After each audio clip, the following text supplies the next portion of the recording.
Hello and welcome back to our Brighter Minds YouTube channel. So आज की हमारी जो वीडियो है वो एक हॉटली डिबेटेड स्टॉक के बारे में है, जिसके बारे में चारों तरफ चर्चाएं सुनी जा रही है। काफ़ी डिबेट हो रहा है उस स्टॉक के फ्यूचर को लेके, उसमें इन्वेस्टर्स के रिटर्न को लेके। सो ऑब्वियसली आज का जो हमारा स्टॉक है वो है एचडीएफसी बैंक लिमिटेड। सो एचडीएफसी बैंक जो है वो 19 को अपना एनालिस्ट डे रखा है उन्होंने। एनालिस्ट डे बेसिकली क्या होता है, यहाँ पे कंपनी जो है एनुअली जो है 12-24 मंथ में मोस्ट ऑफ द कंपनीज़, जो बड़ी कंपनीज़ होती हैं, वो एनालिस्ट कम्युनिटी से और स्ट्रैटेजिस्ट कम्युनिटी से इंटरेक्ट करती हैं, कई नई इनपुट्स देती हैं उनको अपने फ्यूचर प्लान्स के बारे में, अपने विज़न के बारे में। सो बेसिकली एक इन्वेस्टर रिलेशन एक्टिविटी होती है। सो एचडीएफसी बैंक जो है अपने रिजल्ट्स के बाद से काफ़ी चर्चे में है, बिकॉज उसके बाद रिज़ल्ट रिएक्शन में एचडीएफसी के स्टॉक प्राइसेस काफ़ी गिरे हैं। एचडीएफसी बैंक का मर्जर जो है एचडीएफसी लिमिटेड के साथ वो जुलाई 2023 में कंप्लीट हो चुका है, और जो नई हम फाइनेंशियल्स देख रहे हैं उसमें एचडीएफसी बैंक और एचडीएफसी का कंसोलिडेटेड नंबर्स हैं। सो ऑब्वियसली हमने ये जो मर्जर हुआ है इसको भी हमने अपने प्रीवियस वीडियो में कैप्चर किया था, और हमने इसके ऊपर एक डिटेल्ड एनालिसिस भी की थी जो हमने अप्रैल 2022 में किया था। सो आप हमारी उस वीडियो को भी देख सकते हैं, obviously to get a better perspective कि किस तरीके से बैलेंस शीट जो है कंपनी की चेंज हुई है पोस्ट मर्जर।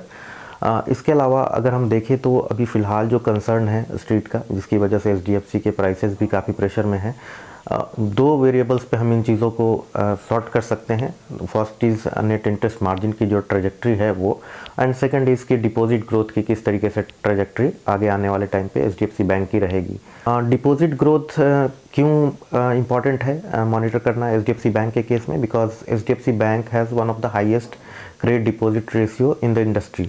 अभी जो क्रेडिट डिपॉजिट रेशियो है बैंक का वो 110% है।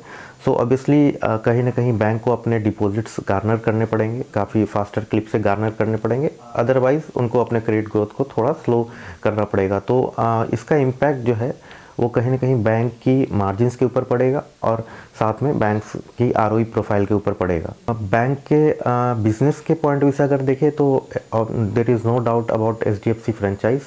जो ब्रांड है, जिस तरीके से फ्रेंचाइज है, डिस्ट्रीब्यूशन नेटवर्क है, उस पर कोई डाउट नहीं किया जा सकता। अभी भी अगर हम देखें तो 19% ऑफ इंक्रीमेंटल डिपॉजिट जो है वो एचडीएफसी बैंक ही गार्नर करती है। सो लाइबिलिटी फ्रेंचाइज भी काफ़ी स्ट्रांग है वहाँ पर। कंपनी ने अपनी जो ब्रांच एक्सपेंशन है उसको काफ़ी एग्रेसिव कर रखा है। पास्ट फ्यू क्वार्टर से हम देख रहे हैं कि बैंक काफ़ी एग्रेसिव एक्सपेंशन में लगा हुआ है, और कंपनी के अपने जो आगे के प्रोजेक्शंस हैं एक्सपेंशन को लेकर उसमें भी बैंक का मानना है कि वो 10 to 12% on 12 month rolling basis पे वो ग्रो करते रहेंगे अपने ब्रांचेस को।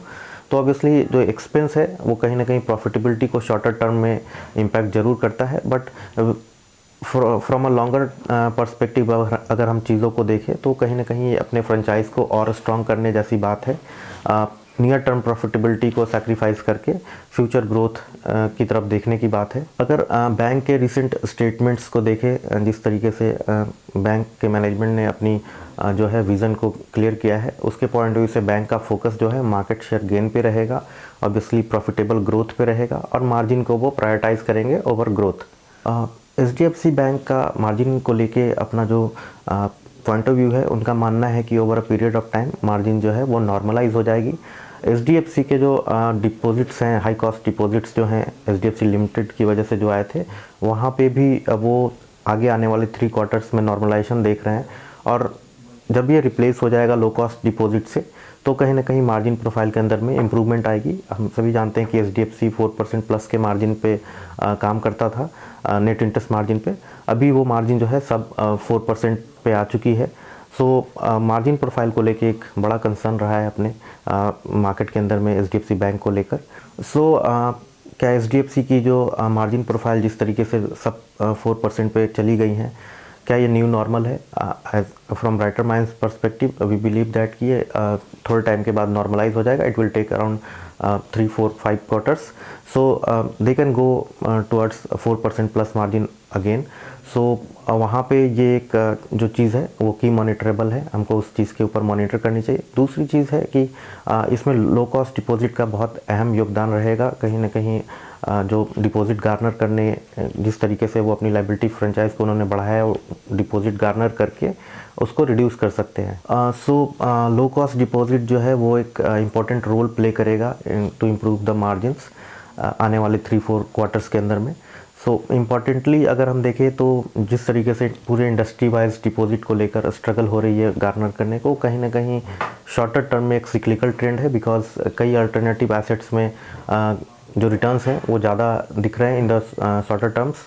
तो जो मनी है उधर मूव कर रही है फ्रॉम डिपॉजिट्स। सो ओवरऑल ये प्रेशर जो है एचडीएफसी बैंक के साथ अलोन नहीं है, ये अक्रॉस द सेक्टर ये डिपॉजिट फ्रंट पे प्रेशर है। ऑल्दो अगर हम Q3 की बात करें तो एचडीएफसी बैंक का जो डिपॉजिट ग्रोथ था one of the slowest among private banks थे। सो आने वाले क्वार्टर्स के अंदर में किस तरीके से deposit growth HDFC bank Garner करती है, वो कहीं ना कहीं स्टॉक प्राइसेस कंपनी के अपने फंडामेंटल कंपनी के अपने रेशियोज़ को इम्प्रूव करेगा। ड्यूरिंग Q3 अगर हम देखें तो जो बैंक है उसकी लिक्विडिटी कवरेज रेशियो 110% पे आ गई थी फ्रॉम लास्ट क्वार्टर, जो प्रीवियस क्वार्टर था Q2 121% से। सो वो एक पार्ट है जो बैंक ने ग्रो करने के लिए अपने G6 को यूज़ किया था। अगर हम आगे आने वाले टाइम में देखें तो कहीं ना कहीं बैंक का थोड़ा ग्रोथ जो है वो स्लो डाउन होगा, और बैंक का जो हिस्टोरिकल लोन ग्रोथ रहा है अराउंड 20%, आने वाले टाइम के अंदर में थोड़ा मॉडरेशन देखने को मिल सकता है। तकरीबन 16 to 17% के अराउंड बैंक जो है वो आने वाले फाइनेंशियल ईयर में FY25 में ग्रो करेगी मोस्ट प्रोबेबली। सो लोअर ग्रोथ बैंक के आने वाले टाइम के अंदर में क्रेडिट कॉस्ट का इंक्रीज़ करना, जिस तरीके से हमने Q3 के अंदर में प्रोविजंस बढ़ते हुए देखे हैं, आने वाले टाइम में भी थोड़ी क्रेडिट कॉस्ट बढ़ सकती है बैंक की। लोन ग्रोथ ऑब्वियसली वहाँ पे स्लोअर हो रहा है, और डिपॉजिट्स की गार्नरिंग कहीं ना कहीं मार्जिन्स के ऊपर जो है वो प्रेशर बना रही है। तो जिस तरीके से बैंक ने बताया है कि आने वाले 3 क्वार्टर्स के अंदर में 4 क्वार्टर्स के अंदर में वो हाई कॉस्ट डिपॉजिट्स जो हैं एचडीएफसी लिमिटेड की वो रिप्लेस कर देंगे लो कॉस्ट डिपॉजिट से। तो ऑब्वियसली ये जो बैंक की अपनी प्रोफाइलिंग है वो आने वाले टाइम के अंदर में 3-4 क्वार्टर्स के बाद आपको इम्प्रूव होती हुई दिखेंगी। So banking as a business अगर हम बात करें तो ऑब्वियसली बैंक का जो बिज़नेस होता है वो एक रिस्क मैनेजमेंट का बिज़नेस होता है। आप किस तरीके से फास्टर ग्रो कर सकते हैं कंट्रोलिंग योर बैड एसेट्स, सो वो काफ़ी इंपॉर्टेंट पार्ट होता है। ऑब्वियसली इस फ्रंट पे एचडीएफसी बैंक जो है उसने पास्ट में काफ़ी अच्छे अपने ट्रैक रिकॉर्ड्स रखे हैं, और होपफुली आने वाले टाइम के अंदर में भी वहाँ पे आपको इम्प्रूवमेंट देखने को मिल सकती है। FY24 में थोड़ा प्रोविजनिंग बेसिस क्रेडिट कॉस्ट पे इम्पैक्ट आ सकता है, बट लॉन्गर ट्रेजेक्ट्री की अगर बात करें तो compare to industry HDFC bank की एसेट क्वालिटी काफ़ी हाई है। सो अगर हम एचडीएफसी बैंक को स्केल के पॉइंट ऑफ व्यू से बात करें या वैल्यूएशन के पॉइंट ऑफ व्यू से बात करें अक्रॉस द ग्लोब, तो post merger HDFC bank world की टॉप 10 बैंक्स में आ गई हैं, और इंडिया की obviously the largest private bank है। तो उस कंटेक्स्ट में अगर हम देखें तो यूएस के जो टॉप बैंक्स हैं, यूएस के टॉप 3 बैंक्स जो हैं वो यूएस 45% ऑफ एसेट कमांड करते हैं, और ऑब्वियसली इन इंडिया में अगर हम बात करें तो इंडिया के टॉप 4 बैंक्स जो हैं वो 40% का एसेट जो है वो कंट्रोल करते हैं। तो अगर हम यूएस के बैंक्स की बात करें तो जैसे जेपी मॉर्गन है, उनके अगर मार्जिन प्रोफाइल की बात करें या फिर आरओई प्रोफाइल की बात करें, बैंक ऑफ अमेरिका हो गया, जेपी मॉर्गन हो गया, वेल्स फार्गो हो गया, तो तकरीबन 2.8% से 3.4% की मार्जिन पे यूएस की बैंक्स काम करती है, और वहाँ आरओई अगर हम देखें उनका तो 15% to 17% के बीच में लाई करता है। अगर हम एचडीएफसी बैंक की बात करें तो एचडीएफसी का भी जो एनआईएम है, नेट इंटरेस्ट मार्जिन जो है वो 3.4% के आसपास है, और ऑब्वियसली आरओई बैंक की जो है वो 17% के आसपास है। तो ये देखना बहुत ज़रूरी है कि वैल्यूएशन पर्सपेक्टिव से ये कहाँ स्टैंड करती है बैंक। सो यूएस की अगर बैंक्स की बात करें तो वैल्यूएशन वाइज जो है वहाँ की बैंक्स 0.9 to 1.5 के बुक वैल्यू पे ट्रेड करती हैं, और ऑब्वियसली एचडीएफसी बैंक जो है वो 2.7 के बुक वैल्यू पर ट्रेड कर रहा है। और जिस तरीके से इकोनॉमी मैच्योर होती है, बैंक की ग्रोथ ऑब्वियसली कहीं ना कहीं उससे लिंक्ड होती है। नॉमिनल टर्म्स में जो इकोनॉमी की ग्रोथ होती है, बैंक उससे थोड़े ज़्यादा मल्टीपल पे ग्रो करते हैं, पर्टिकुलरली वो बैंक्स जिनकी लीडरशिप है, जो मार्केट शेयर कैप्चर करते हैं। सो इन दैट कंटेक्स्ट अगर हम देखें तो एचडीएफसी बैंक का 2.7 के बुक वैल्यू पे ट्रेड करना ऑब्वियसली कहीं ना कहीं फेयर जोन की तरफ इंडिकेट करता है। अगर हम ओनरशिप के पॉइंट ऑफ व्यू से अगर हम बात करें तो ऑब्वियसली एचडीएफसी बैंक जो है one of the highly over owned stock है, बिकॉज अगर हम देखें तो लगभग सारे म्यूचुअल फंड स्कीम्स की टॉप होल्डिंग में एचडीएफसी बैंक है। म्यूचुअल फंड इंडस्ट्री जो है अक्रॉस 500 प्लस स्कीम्स जो है तकरीबन 2 लाख करोड़ का इन्वेस्टमेंट एचडीएफसी बैंक के अंदर में है। सो लार्जेस्ट होल्डिंग के पॉइंट ऑफ व्यू से देखें तो एसबीआई म्यूचुअल फंड जो है वो लार्जेस्ट जो है उनका इन्वेस्टमेंट है एचडीएफसी बैंक के अंदर में, तकरीबन 50,000 करोड़ प्लस का इन्वेस्टमेंट है। इसके बाद अगर हम देखें तो एचडीएफसी म्यूचुअल फंड का इन्वेस्टमेंट एचडीएफसी बैंक के अंदर में है, तकरीबन 28,000 करोड़ है। उसके बावजूद अगर हम देखें तो पास्ट मंथ में जिस तरीके से प्राइसेस फॉल हुई हैं एचडीएफसी बैंक की, तो म्यूचुअल फंड्स इंडस्ट्री ने फर्दर जो है इस एचडीएफसी बैंक के अंदर में इन्वेस्टमेंट किया है। दिसंबर क्वार्टर के अंदर में पूरी इंडस्ट्री ने लगभग 12,000 करोड़ की इंक्रीमेंटल बाइंग की है एचडीएफसी बैंक के अंदर में।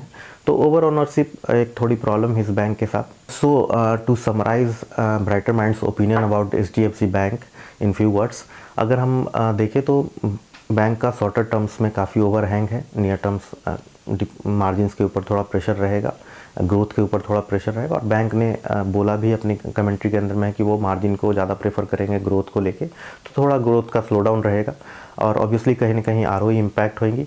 बट वैल्यूएशन वाइज अगर हम देखें तो those who want to own this bank उनका थोड़ा सा पर्सपेक्टिव लंबा होना चाहिए, थोड़ा 2 to 3 ईयर्स के पॉइंट ऑफ व्यू से इस स्टॉक के अंदर में वो इन्वेस्ट कर सकते हैं।